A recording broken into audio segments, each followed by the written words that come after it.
So season two has started off with a bang. You guys are really getting it in, getting down and dirty this season, huh? Yeah, that's what you want to call it. All right, so I'll start with you, Christina, and then Brandon, I would like for you to answer as well. So obviously, reality television can be viewed as a mirror.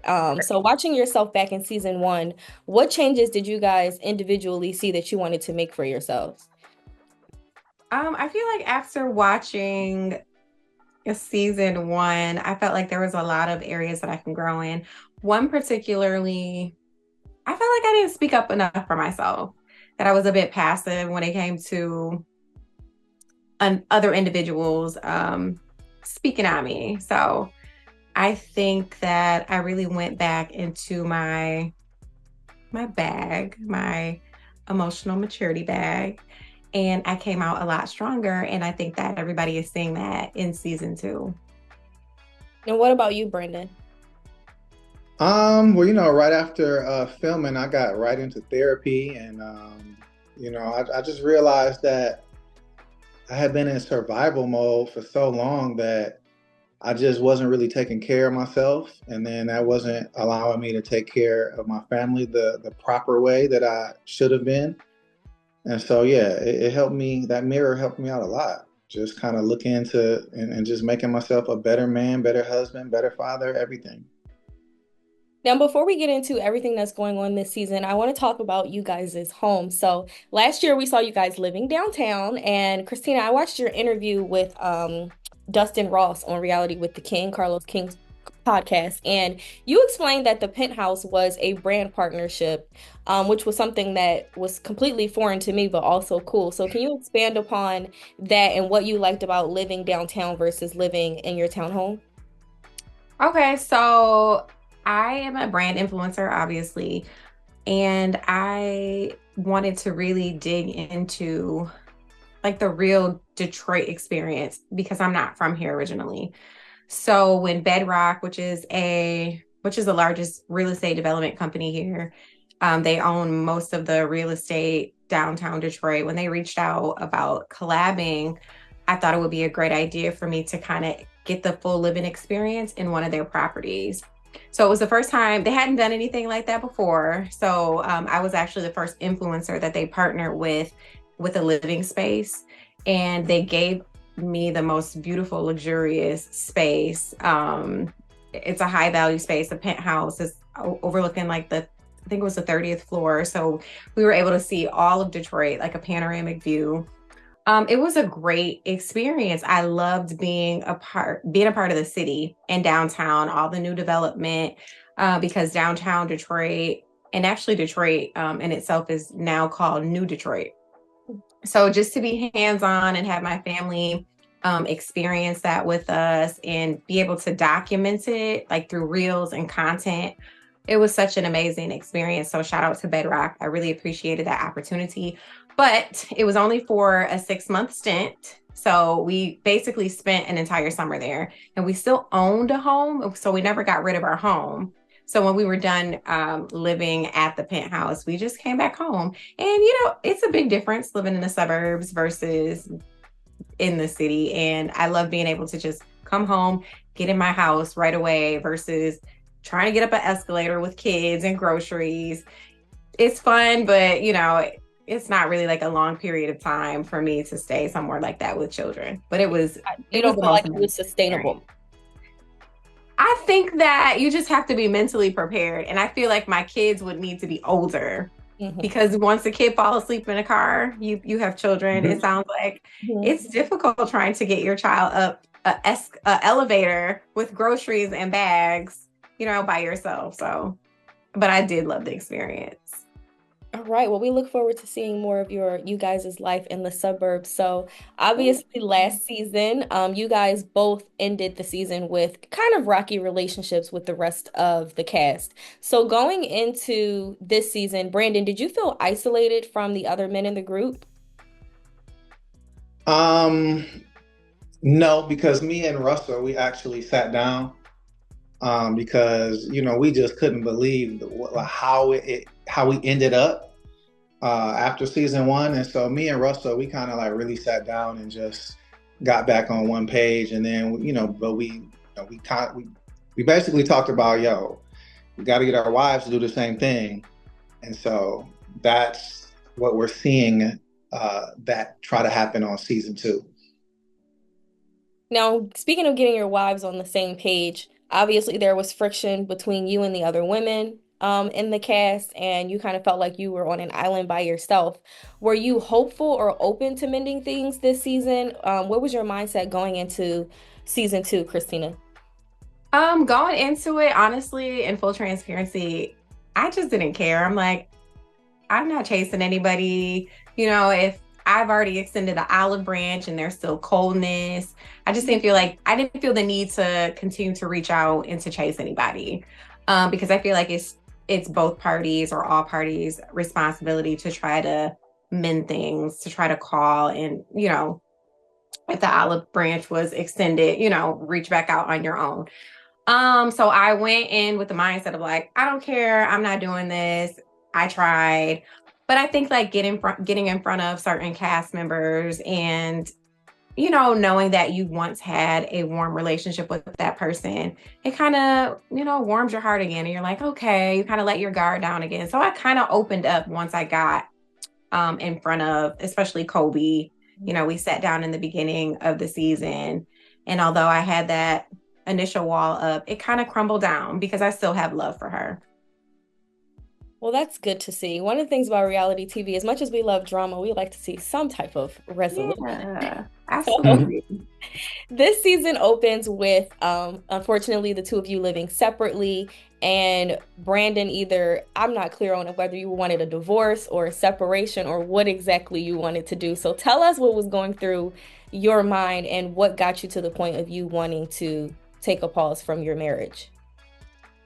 Um, I just felt like we would never be this happy couple. I just got to a point where I was just like, we just see the world so differently that I don't see us being able to do this. So I just was hopeless. And so I I wanted a divorce, but before I did that, I went on a 1 week fast just to see if I could hear from God about the whole situation. And on the last day, I had missed church, and I opened my laptop to rewatch church online, and I tried to fast forward past praise and worship straight to the message, and I fast forward too far into the middle, and right when I pressed play, the pastor was like, "Don't you leave that marriage." He said, "You stay put." And I just closed it and went to sleep. And from that moment forward, I was like, well, God is directly telling me to stay, so I'm gonna put my flesh into submission. I'm gonna find a way to get myself together to be here. And since then, I have realized a whole lot about what love really is, and it's less of a feeling, and it's more of a intention. So I'm glad that I did not get divorced, and yeah, like you'll see this weekend, you'll see that I made a bigger commitment to staying. Now, Kristina, obviously that's not easy of you being on the receiving end of that. Having children and having a family with your husband. How did you take in his battle, I guess you can say? And from some of the things I've seen on social media, there's been a conversation about whether or not Brandon like plays games in order to get you to fold. How do you view that conversation? Ooh. Where that's at? Um, I Oh, didn't it's see that. online. I can send it to Okay. Brenda. She can send it to you. she Okay. saw it, okay. Um, I mean, of course, yeah, it's never easy being on the receiving end of that. And although Brandon said, okay, I don't want to do the divorce, I heard from God. What I was also hearing from him was, but this is not what I want to do. This is not where my heart is. I'm only staying because God wants me to stay here. And so I think that that conversation right there was, it just took a lot for me to process. And that's when I wanted him to leave, because I'm like, well, I feel like I understand, like, God wants you to be here, but I feel like you're supposed to want to be here too. Like, if God is telling you to be here, I feel like there's something that you need to do to align with what God is telling you to do. Like, something's not connecting. And until you figure that out, you don't need to be here. Um, and so that's when I basically asked him to leave. Regarding the conversation that he plays games to kind of get me to fold. I can see why people would think that. I mean, I can see why people would think that. I don't. I see why people would think it. I don't. It's a tough conversation to have. Yeah. I see why people would think it. That's what I'm gonna say. Now, for the both of you, is there a breaking point in your marriage? Brandon, you did mention, first of all, this is hard to even put out to the world for people to have opinions. So kudos to you guys for doing that. But is there a breaking point for either of you in your marriage, or are you going to keep going on this circular path of we're together, we're trying, we're not? How does this, Well, what is the end goal for the both of you? I feel like we're both at a point to where we're not going to continue to go in circles. So we're either going to do this or we're not. And all I can speak, I can speak for myself. I'm in it. I'm not, I'm here, and I'm not leaving. So yeah, because we can't. We both deserve a good, forward thinking, loving marriage. And, we realize that it's going to take some work. And I know that I'm to the point to where I know what the work is, and I have the desire to do the work, because it's been times where I feel like we both had that, but not, but um, like we both didn't have it at the same time, Like you weren't in sync. Right, right.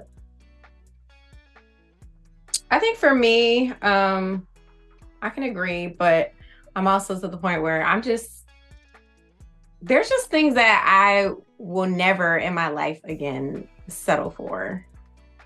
There was a person that I was before I got married. Then there was a person that I became as a wife and as a mother and as a person, or as a woman, trying to fight and do everything to save my marriage. And I feel like I compromised a lot and I let a lot of parts of me go. I feel like once I turned 40, I've been on this journey to really rediscover myself. And I feel like I'm finally back in tune with the woman that I was before I got married, but like 10.0, like I'm so much better. And that woman, and then the woman that I've become, would never accept a lot of things that I had accepted in the past. So that's just where I am. I have a lot of boundaries now and a lot of deal breakers. Well, what else can we see from you guys this season with your personal storyline, and what are you hoping that viewers can take away from your story? For me, you'll definitely see a little bit of Kristina on the musical side. I know a lot of people were asking for that after season 1. A takeaway, I would say I would go off my own learning experience from being on the show. Just really always do a lot of self-examination. You'll see that. I think everybody in the cast, I think you'll see a little bit of self-examination. I think people have come back to season 2 a lot stronger. So for the world, I would just say always self-examine and stand your ground, set boundaries, and be the best self that you could ever be. Well, we have the season finale in next weekend. So this is the mid-season finale, and so yeah, you're gonna see Christina dive into her music bag, and that's pretty much all that we can really reveal. You got So everybody's just gonna have to stay tuned and watch and see how this thing unfolds. But this episode this weekend it's gonna be a good one, a really good one. Well, we'll be tuned in. Thank you for your time. It was a pleasure speaking with both of you. Thank you, Brenda. You had Thank great you. questions. I try, I do what I can.